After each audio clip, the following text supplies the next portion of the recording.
Welcome to Inspired, a new 6-part radio documentary series from Seeds of Peace.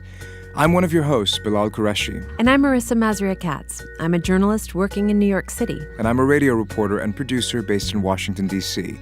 This series is inspired by Seeds of Peace.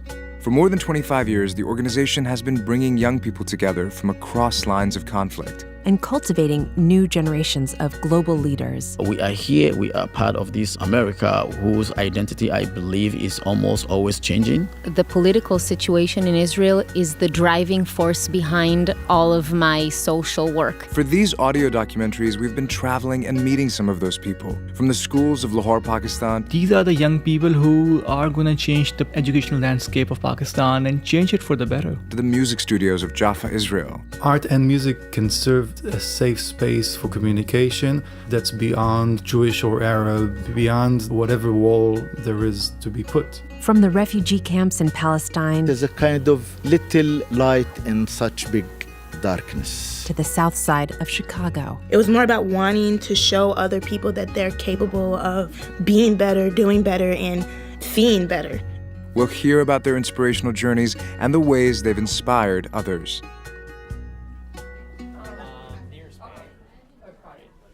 For this episode of Inspired, Marissa and I are both in Chicago to meet a teenager who had the courage and the power to save a life. I've heard gunshots before, but I never heard gunshots like that in broad daylight that felt so close to me. I mean, these gunshots felt like they were right outside my door.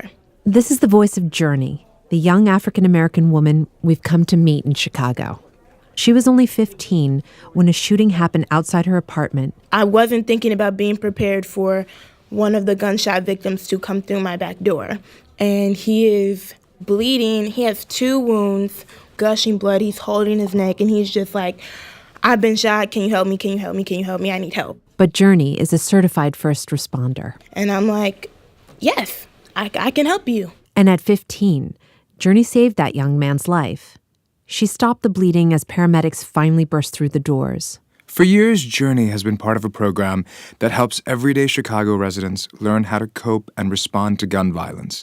Sadly, that violence now defines the daily reality for far too many people in this American city. Chicago faces an epidemic of gun violence. This year alone, more than 2,100 people have been shot, more than 400 killed.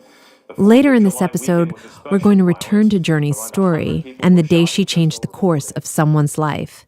But first, we have to make it to school on time.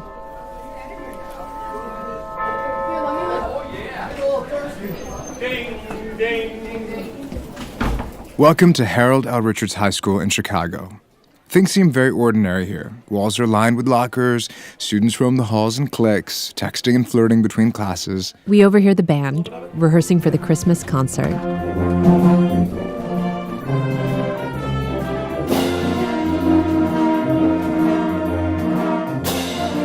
But look closer, and something feels very different. There's an armed police officer roaming the hallways of Richards High School. All around the school, there are signs that say no guns allowed, and there is a special tourniquet kit for bleeding emergencies hanging on the yellow brick wall outside the cafeteria, as the school's principal explains to us. Okay, you pull it out. It is a complete tourniquet for up to 3 bleed-out issues on each one. We're having 2 more put in, one down by the gym and one in the library later, actually this month. So this is how many tourniquets in it? This is enough to deal with 30 wounds, and then there's another one upstairs. This is not an ordinary time to be a young person attending any high school in the United States. Mass shootings are an epidemic in our country, as we know. But Principal Mike Jacobson tells us there's an added layer to the threat from gun violence for his students. Well, right now we're sadly at a very violent time in the city of Chicago, and it's been that way for a while. Every school is on a really heightened alert. But then cut to a place where young people have been demonstrated to have access to weapons. Because of the violence in the city, sadly, I call a war on young people. The people being gunned down in the streets by one another are young people. It's a disgrace, and it's shocking. Richards High School is located in a relatively safe part of southern Chicago. But as Principal Jacobson explains, Some of the worst affected neighborhoods in the city are only minutes away, and his students are carrying the pain and trauma of gun violence. A lot of them have lost friends to violence. A lot of them have lost family members to violence. We sadly just had a graduate last month she was graduate a few years ago, but she was murdered. So we had a balloon, release here. Add on to that the fact that they're high school students, and we live in a world where, school shooting is a phrase. Because sadly, in every neighborhood, something can happen to the school. And you see kids really coming kind of like on the edge sometimes, because a lot of times what they've just seen in their communities is violent, it's bloodshed, it's gun violence, and they don't necessarily feel safe. I paid my coffee today with liquid Dominion. Harold L. Richards High School is located in a neighborhood filled with strip malls and simple single-family homes. The backdrop is a quintessential Midwestern winter skyline, flat and covered in snow. The school draws from a diverse set of neighborhoods and communities. And we're about 50% white, 25% African-American, 25% Hispanic. Bilal, I'm sure you'll agree that this is possibly one of the most friendly and welcoming high school hallways ever. Hey, I'm very proud. I hear things are going really well. All right, see? And that's not true. Thank you for helping me. People are high-fiving each other. They're laughing. Remember, now I owe you. Yeah, and the relaxed atmosphere is very much set by the school's tall and gregarious principal, Mike Jacobson. Mary, could you please just bring me a pop? I know I'm a terrible person. You are not. I'll be right there. Thank you. Bye. This is the principal's office, by the way. Would you like a cookie? I'm good, thank you. Supposedly good. There were snacks and sodas? Came out today, so the kids all wanted to play. Oh, is that right? Yeah. Principal Jacobson's got a Nintendo gaming system in his office attached to a flat screen. Students stream in and out of the door like it's home. Thank you. But Marissa, this was all very much by design. Principal Jacobson tells us it's easy to lose connection with high school students today. And here in his school, where so many students are carrying the pain and trauma of violence in their communities, it's even more important to stay connected. And I think it's important for every adult who chooses to work in a school setting to check in with kids regularly, to remind them they're safe, to remind them that they have a support system here, but also be like, how are you? Because I'm very in kids' face, but I'm wellness checking right now. I'm a little worried about you. Are you all right? I believe you have to... Wellness checking? I'm always saying, I'm doing a wellness check. Are you all right? Like when I see a kid looks different than they normally do, I just believe in putting it right out there. Are you okay? I want to ask if you're all right. And I just like the idea that we're developing a community of people who once in a while check in with people and conduct what we just call a wellness check. This is where Journey goes to school. Hey, Journey! Hi. So, they're here to interview you. You're going to do that at the end of the day? Yes. She grew up in the south side of Chicago. We first met her as she was wrapping up a yoga class with fellow students in a low-lit classroom.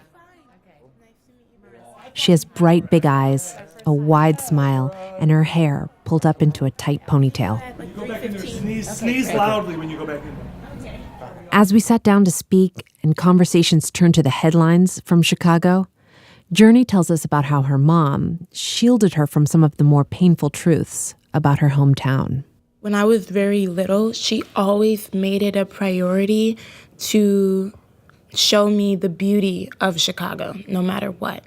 Not because I wasn't living in the hood, because I was, but my mom always made sure that the beautiful things that I saw, the art that I saw, the music that I heard, where I was, even if I was in a vacant lot, that I was able to, see a community garden on the end of my block. But Journey says despite her mom's best efforts to shield her from violence, it became clear to her early on there was another side to Chicago. When I got to 12, 13, 14, realizing like this is a circus, and there is a lot going on around me that makes it hard to live and hard to have a quality of life. They say ignorance is bliss for a reason. And then I go home and I click on the TV and it's Chicago is a horrible, it's so violent, 46 shootings in 48 hours. It was very confusing for me. Journey remembers the day her world changed. I'm coming home for my very first date. I'm 15, okay? I'm 15 years old at this point. It's July of 2016. I come home. It's blistering hot outside. I mean hot, hot, hot, like Chicago summer hot. So I'm in the house, and I hear gunshots. I've heard gunshots before, but I never heard gunshots like that in broad daylight that felt so close to me. I mean, these gunshots felt like they were right outside my door. And so I get up, and I look out the window, and I look at the gas station across the street. But I do want to know what's going on. One, because I'm home alone. I'm a young woman, and I want to, make sure I'm prepared for whatever could happen. I wasn't thinking about being prepared for one of the gunshot victims to come through my back door. He has 2 wounds, one through his neck, up through his jaw, and I mean gushing blood. He's holding his neck, and he's just like, I've been shot. Can you help me? Can you help me? Can you help me? I need help. But unlike an ordinary person who may freeze in such a moment, Journey knew exactly what to do. And I'm like, yes, I can help you. For several months, she had been working with a group called U Medics. It trains volunteers to respond to gun violence. Before I know it, I have 2 hands on his neck. I'm applying pressure, and I have 1 hand on his other, on the other side of his jaw. Journey had also immediately called her mom, who had also trained with U Medics, and rushed to be by her side. I trained to say, it's about getting the communication going with this person, that everything's going to be okay. Can I do this? Yes. We're going to win. Yes. You're going to live. Yes. Yes. It's a yes agreement to life. And it was so peaceful to see that, there not to be anxiousness or fear in the room in that moment. It was like a transcendent feeling of peace in that time. It was really good that my mom was able to come there so quickly, because then it was like I wasn't doing it alone. The young man who had been shot survived. Eventually, the ambulance and the police arrived at their apartment. By this point, a crowd had formed, but in staying calm, Journey set the tone for what followed.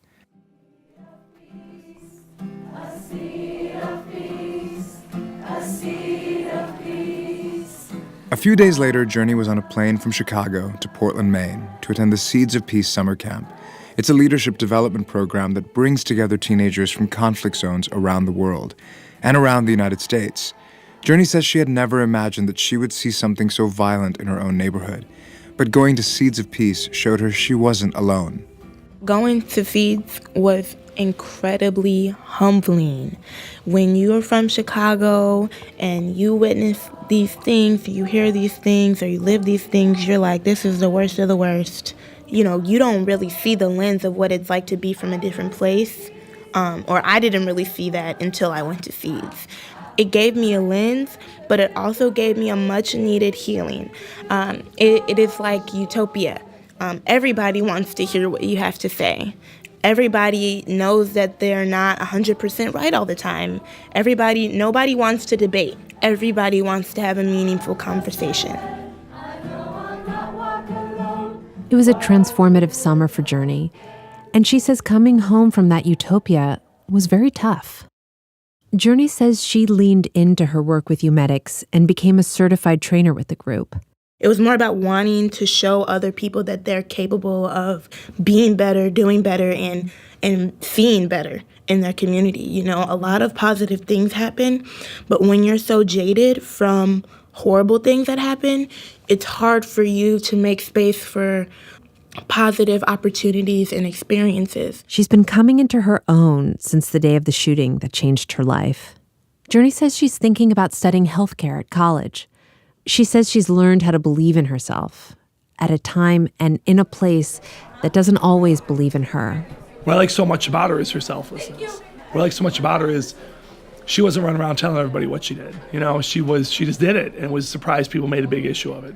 Principal Jacobson says it's Journey's relentless positivity that propels her forward, and he knows she will move on to bigger things when she graduates. I have no doubt one day we'll have her back here on the stage to do a distinguished alumni graduation. Like, it's just one of those kids who you're going to miss her when she's gone. You're going to be very excited for what she does, but it'll be a lesser school without her.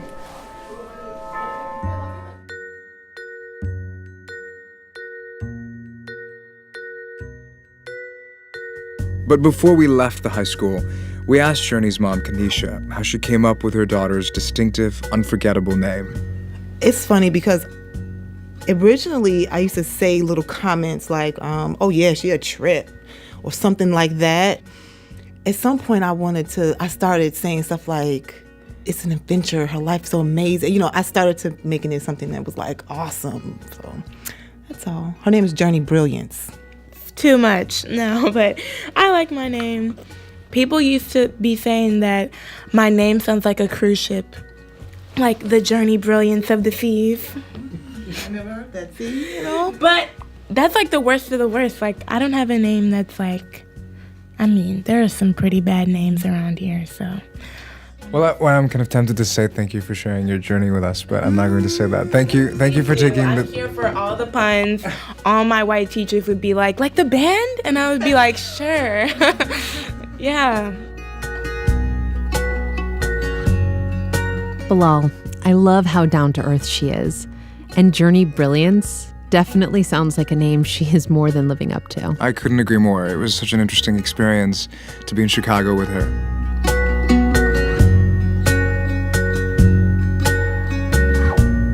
You've been listening to episode 5 in the radio documentary series Inspired, brought to you by Seeds of Peace. I'm Marissa Mazria Katz. And I'm Bilal Qureshi. Thank you again for joining us.